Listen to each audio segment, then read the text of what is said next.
Carlton Town TV, sponsored by Aerocom. I'm here at the Bill Stockwell Stadium with Andy Clerke, the Carlton Town first team joint manager, following tonight's 3-2 win against AFC Rushden and Diamonds.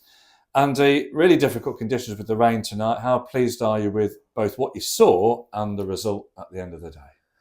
I think we're just pleased to get over the line, to be honest, Alan. It's one of them tonight. Like you say, you know, the pitch was heavy, the rain siled down all afternoon, which didn't help. And that's a leveler in itself, isn't it? You know, when it's wet and it zips about, that's one thing, but it was heavy tonight. It's a big shift from both sides, but from our lads, especially after a massive game on Saturday against Corby.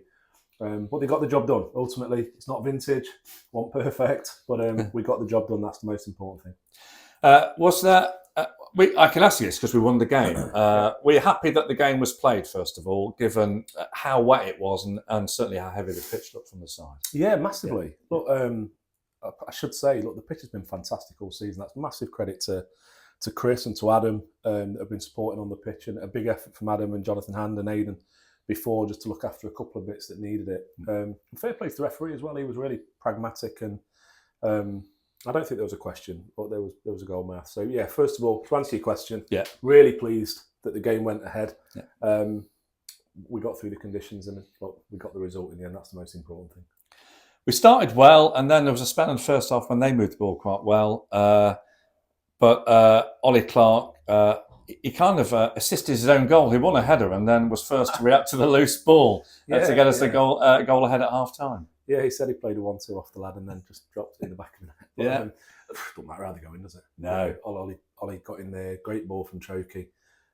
We said from the sides that it's one of them days with a pitch like it is, that it's either going to be a bit of magic or maybe a set piece that moves it on, and that probably proved to be the case, certainly for the first few goals that we saw tonight. Ollie needed a goal as well. Jumped and got involved at a good time and a big moment to get us the lead. It could have been, possibly should have been 0-0 at half time. There wasn't a lot in the first half, was there? So we were really pleased with that. We just didn't kick on second half as we'd like, but we found our way. Yeah, I mean, 2 minutes in the second half, possibly down to the pitch or the weather or whatever, but we can't clear the ball, and they get an equaliser, and you're thinking, dear, what's going to happen now?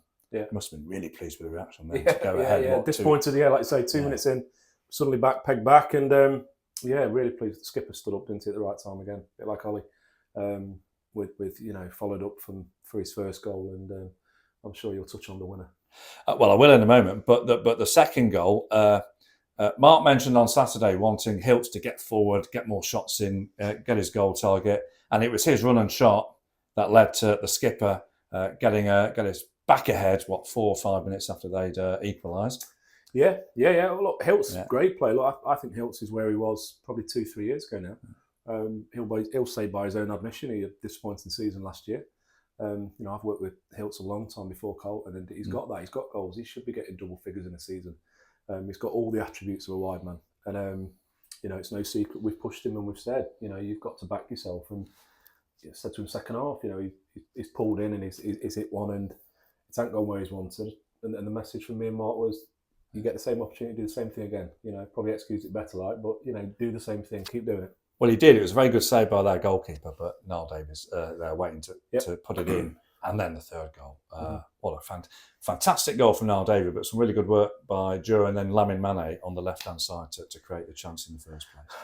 Yeah. You can probably remember it a bit clearer than I do. I'll watch it back. I know it's a great strike and deserved to win a game. So, really pleased for Niall.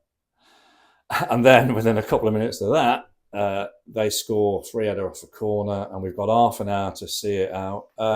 How pleased were you, Andy, with what you saw from the team in that kind of last half hour of the game? Because we had more chances to actually extend our lead again. Yeah, we did. But, look, we're there to be shot at the minute. And they had a good go, I thought, second half as well. Yeah. They were lively. They had great set piece. Everyone that either cramped up or got a slight knock seemed to be a few players that were over 6 foot tonight, and they were a big side, which didn't really help us. But look, that's football. Ultimately we dug deep. I thought the bench was good. I thought several of the lads that came on, look, they did their jobs. They added a leg. Good to have Spike back. I thought Neo Saunders was very good when he came on for Duro. Lovely to see young Ollie get on. Kieran, another night he gets one at the back end as well. Right, So everybody from the bench played a part in the win tonight, and that last half an hour, 20 minutes was critical to that. So, credit to all 16. Andy, looking at the table and the results, we have a fantastic start to the season. Yeah. I know you'll say there's a really, really long way to go. Yeah. Is there any extra pressure on the lads when they go into a game because of how well we've played so far, and therefore we are there to be shot at, or is that just a consequence of winning games? Well, I think my message to everyone around Carlton is, ignore the table. It's first week in November. So myself, Mark, and that squad of players certainly won't get carried away. We should enjoy it.